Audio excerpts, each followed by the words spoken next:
नया साल के 2025 में हमनी के सोचनी जा कि सब कोई मिल के चलल जाई समुद्र घूमे। तब हमनी के फट फट नहा धो के रूम से बाहर निकल गेलिए जा।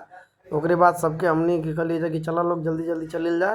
तो हम सबसे पहले मोबाइल कैमरा पकड़ के जल्दी जल्दी चल दिली है। ओकरे बाद हम जोहत जोहत रही कि वो अते ना रहे, तब वो हम अकेले चल दिले छोड़ के। तब तब हम सोचलिए कि चलिए अकेले हम जाके रोड पे जॉब टेम्पू में बैठ के रहब।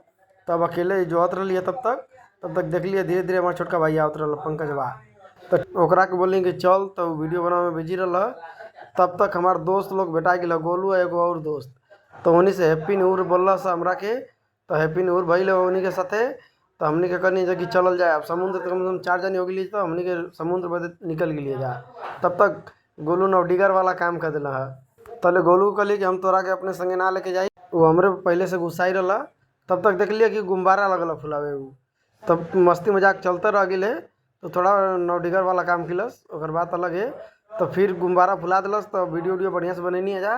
तो हम सोचनी कि काहे ना मस्ती कर जाओ, और गुब्बारा फोड़ दिलिया। तो सर्वा हमार कलर धलेलस।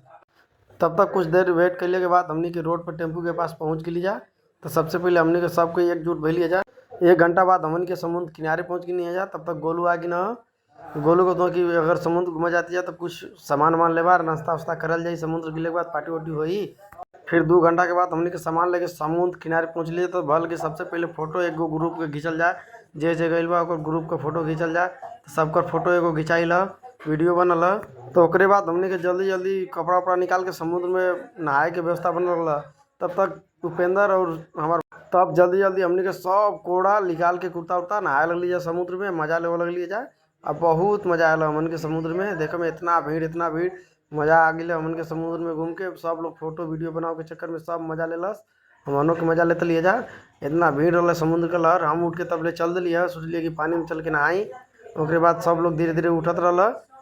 तब तक हम पानी में एंजॉय कर लगनी। सब लोग फोटो वीडियो के चक्कर में पड़ गला। तो सब कोई वीडियो चक्कर में पड़ गल। नीरज भाई वीडियो लगना बनाओ सब कर।